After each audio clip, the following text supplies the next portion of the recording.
بدنامی کرتا ہے، اللہ کی آیات کو جھٹلاتا ہے، قرآن حکیم ان کی بھی خبر دیتا ہے وَإِذَا قُرِئَ عَلَيْهِمُ الْقُرْآنُ لَا يَسْجُدُونَ، جب ان پہ قرآن کی آیات پڑھی جاتی ہیں تو یہ سجدے میں نہیں گرتے، یہ سجدہ نہیں کرتے، یہ نماز کی طرف نہیں آتے، یہ مسجدوں کو آباد نہیں کرتے، بَلِ الَّذِينَ كَفَرُوا يُكَذِّبُونَ، بلکہ یہ کافر لوگ جھٹلاتے ہیں، تکذیب کرتے ہیں۔ اگر کوئی نماز کی ان احکامات کو سن کر، ان آیات اور احادیث کو سن کر ابھی بھی اللہ سے عہد نہیں کرتا کہ آئندہ میں نماز پڑھوں گا، تو وہ قرآن کی آیات کو جھٹلا رہا ہے۔ اور مالک کہتا ہے بَلِ الَّذِينَ كَفَرُوا يُكَذِّبُونَ، جو کفر کرتے ہیں وہ میری آیات کو جھٹلاتے ہیں۔ اور ان کا ایک جرم اور کیا ہے، وَإِذَا قِيلَ لَهُمْ، جب ان سے کہا جائے، جب ان کو حکم دیا جائے نماز کھڑی ہوگی آئیے نماز کے لیے، تو میرا ٹھیکہ لیا، تو پڑھ لا، میں پڑھنی ہوگی پڑھ لاں گا، نہیں پڑھنی نہیں پڑھاں گا، تو اپنی خبر جانا میں اپنی خبر جانا، میں مگر لگا نماز پڑھ لا نماز پڑھ لا۔ کتنے کمروں کے اندر نمازی اور بے نمازیوں کی لڑائی ہوتی ہے، بے نمازی بجائے شرمندہ ہونے کے وہ اپنے روم میٹ سے کہتا خبردار آج کے بعد مجھے نماز کے بارے میں نہ کہنا، اور کتنے ہی نمازی کمرہ چھوڑنے پر مجبور ہو جاتے ہیں کہ جی ہم نے فجر کے وقت نماز کے لیے الارم لگانا ہوتا ہے، ہمارا ساتھ والا کہتا ہے تو میری نیندر خراب کرنا ہے، سویرے سویرے گھنٹی بجا دینا ہے، ایسی 9 بجے تک سونا ہوتا ہے۔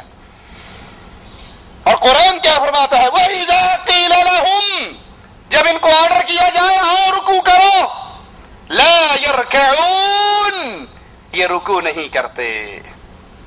انہیں کہا جائے مسجد میں آؤ، کہتے تسی مسجد والی پارٹی ہو، سانو کتے فلم لگی ہوئے تھے او دسو کتھے لگی ہے، کوئی نواں ڈرامہ آیا ہوئے، کوئی نوی پنجابی فلم آئی ہوئے، کوئی لاہور دا سٹیٹ ڈرامہ آیا ہوئے، لا حول ولا قوت الا باللہ۔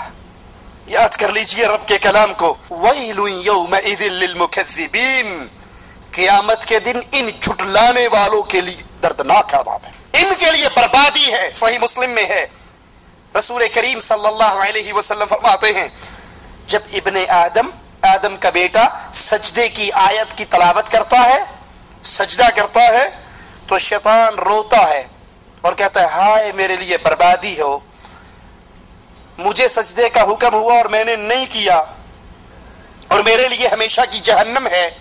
آدم کے بیٹے کو سجدے کا حکم کیا گیا اور اس نے اس حکم کو مانا تو اس کے لیے اللہ تعالیٰ نے جنت مقرر کر دی۔ یاد کر لیجئے شیطان نے کتنے سجدوں سے انکار کیا تھا؟ ایک سجدے سے۔ کلمہ پڑھنے والوں گریبان میں جھانکنا، دن کے اندر کتنے سجدے آتے ہیں جن کو میں ترک کرتا ہوں، زبان سے اس کا انکار کروں یا عملاً اس کا انکار کروں۔ مسند احمد میں ہے ایک دن رسول کریم صلی اللہ علیہ وسلم نے نماز کے بارے میں گفتگو فرمائی اور فرمایا جس نے 5 وقت نماز کی حفاظت کی، جس نے 5 وقت نماز کی حفاظت کی، وہ نماز قیامت کے دن اس کے لیے نور، برہان اور نجات ہوگی۔ قیامت کے دن ککڑ شاہ نے کام نہیں آنا،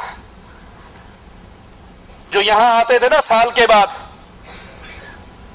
بعد آتے، جیبیں بھر کے لے جاتے ہوئے عزت پہ ڈاکہ ڈال کے بھاگ جاتے، صبح اخبار میں سرخی لے جاتی پیر جیلی تھا، اس نے کام نہیں آنا۔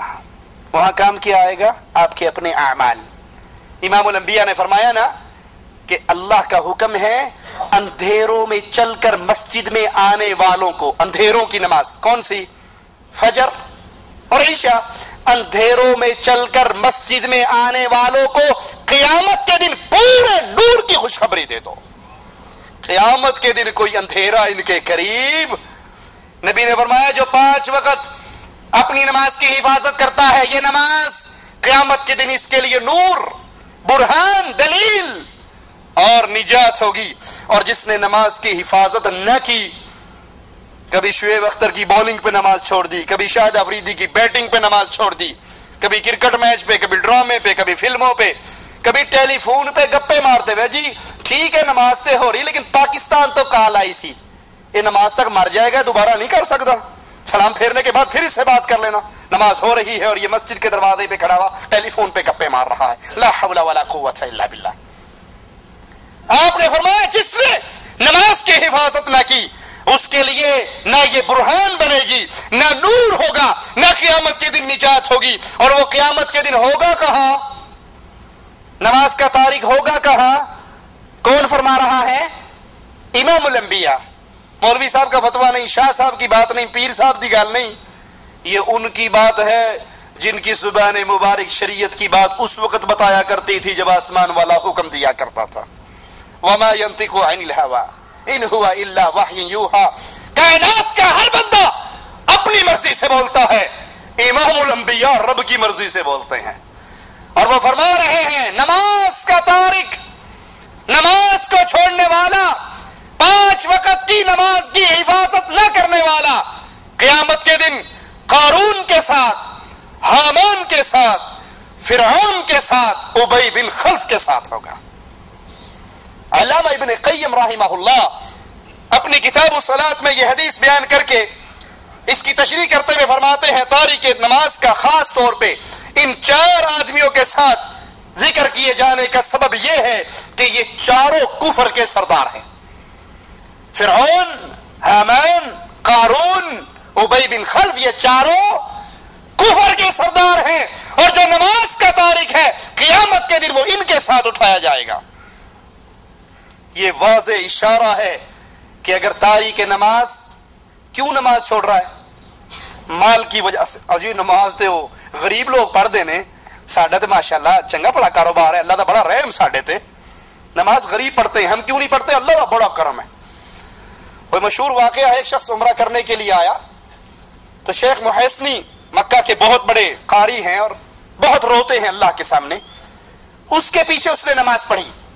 اب وہ شیخ محسنی خوب رو رہے تھے، اللہ کو یاد کر کے، قرآن کی آیات پڑھ کے، وہ بھی پیچھے کھڑا روتا رہا۔ جب وہ نماز پڑھ کے مسجد سے باہر نکلا تو بڑی بڑے ہوٹل، بڑی بڑی بلڈنگیں، ان پہ لکھا ہوا مجموعہ محسنی کہ یہ محسنی کی بلڈنگ ہے۔ تو کہنے لگا یہ اسی امام صاحب کی بلڈنگ ہے جنہوں نے نماز پڑھائی تھی؟ کہا ہاں اسی کی بلڈنگ ہے۔ کہا پکی بات ہے؟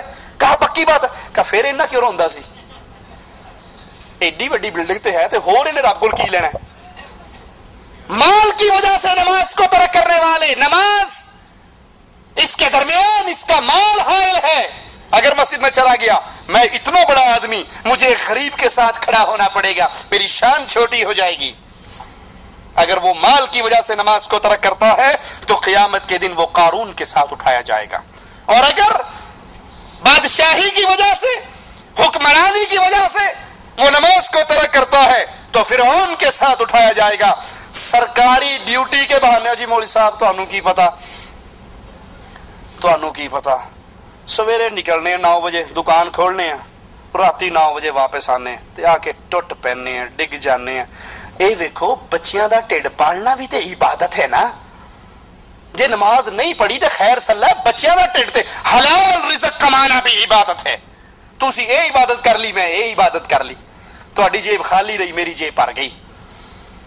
جو اس لیے نماز کا تارک ہے کہ سرکاری ڈیوٹی، اس کو اپنے آفس میں جانا ہے، ڈیوٹی پہ جانا ہے، دکان کھولنی ہے، ایسے شخص کا شمار قیامت کے دن حامان کے ساتھ، جو اپنی مملکت کا وزیر تھا، اس کے ساتھ ہوگا۔ اور اگر کوئی تجارتی مجبوریوں کی وجہ سے نماز چھوڑتا ہے، اس کا شمار عرب کے تاجر ابی بن خلف کے ساتھ ہوگا۔